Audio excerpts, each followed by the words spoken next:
Sadia vision 14 বাংলার চেতনায় মেলান্দ জামালপুর। চ্যানেলটিকে লাইক করুন, সাবস্ক্রাইব করুন, শেয়ার করুন।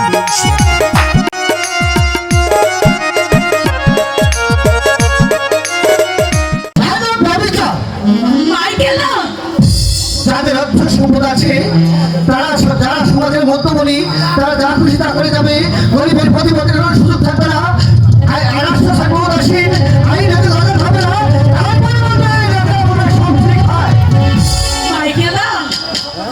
তুমি এসব কথা ভাবো? তুমি কি ভাবো মা? আমি আমার বেকার জন্মেছিলাম ৪৫ শতাংশে।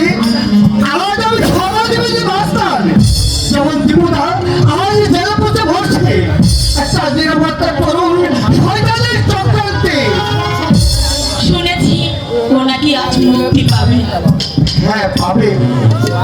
কিসের বিনিময়ে মুক্তি পাবে জানো মা? কি মাত্র বলে I am so sorry my young sister.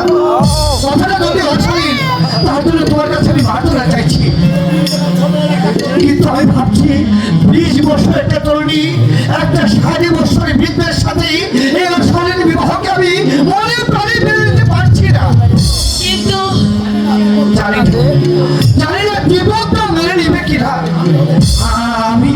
আমি হলে কি করতাম জানো মা? দুটোকে একসঙ্গে টুটি চিপে বের পেতাম, থানায় গিয়ে বলতাম হে ধর্মবাজার ভুল আমি করেছি, কিন্তু কেন করেছি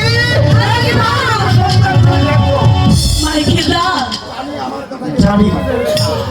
আমার কথায় কেউ কর্ণপাত করবে না, কিন্তু বাবা এই সমাজটাকে আমি যতই দেখছি ততই চাই, তত আমার উত্তেজিত হচ্ছে।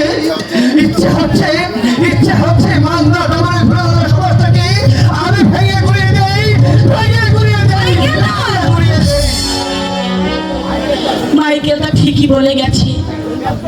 এর নাম বিয়ে নয়, এর নাম হচ্ছে ব্যভিচার।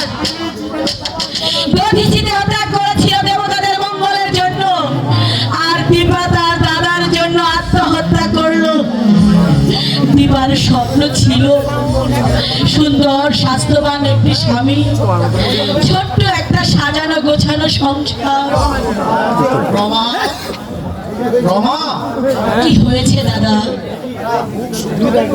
কি দাদা, তোমার মুখটা এত শুকনো কেন দাদা? শরীর কি তোমার ভালো নেই দাদা? না রে, শরীর ভালোই আছে, তবে যাই হোক একটা চাকরি করছিলাম সেটাও চলে গেল রে। কেন? দীপকের কেসের জন্য তদবির করেছিলাম। সঞ্জয় বাবু নাকি মালিককে বলে দিয়েছেন আমাকে চাকরিতে রাখলে এখানে ফ্যাক্টরি চালানো দায়ী হবে। তাই মালিক সঞ্জয় বাবুর সঙ্গে বিবাদ না করে আমাকে কাজ দেওয়া সম্ভব না বলে জানিয়ে দিয়েছেন। সঞ্জয় সেন এদেশের রাজা, দেশে আইন কানুন নেই, এদেশে মানুষ বাস করে না।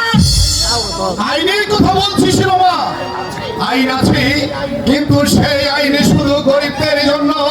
এই সমাজে ধনীদের সাথে করবা ওরা আইনের মুখে জুতো মেরে লক্ষ লক্ষ টাকা রোজগার করবে বেআইনি পথে।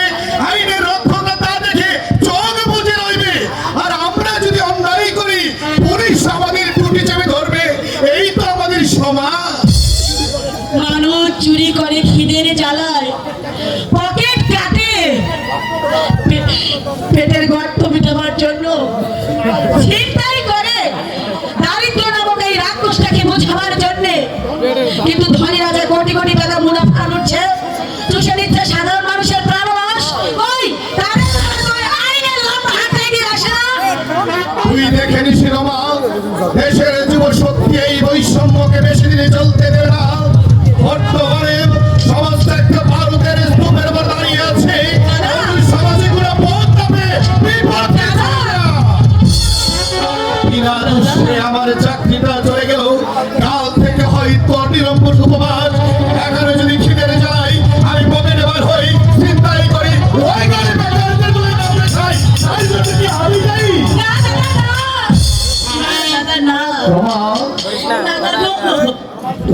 আমি তোমার দুটি পায়ে পড়ি দাদা, ওসব তুমি করবে দাদা। ওসব কাজ তুমি করবে না। আমি মাসিমার কাছে বিড়ি বাঁধতে শিখেছি, দুটো পেট আমি কোনো রকমে চালিয়ে নেব, না পারি এই মানুষের বাড়িতে জিয়ার কাজ করবো। তবু তুমি ও পথে যাবে না দাদা, তুমি ও পথে যাবে না।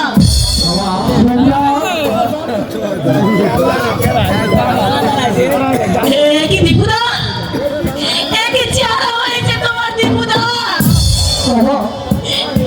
ওরা ওরা কি তোমাকে খেতে দেয়নি দীপুদা? এই অবস্থায় দেখবার আগে আমি যদি মরতে পারতাম তাহলে আমার কোনো দুঃখ থাকতো না দীপুদা। কেন কেন তুমি আমাদের বাড়িতে এলে দীপুদা?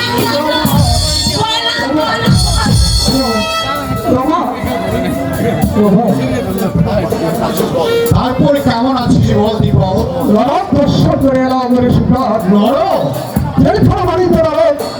আমি হরপ করে বলতে পারি, পুরো সব মানুষকে যদি জেলখানায় 6 মাস আটকে রাখে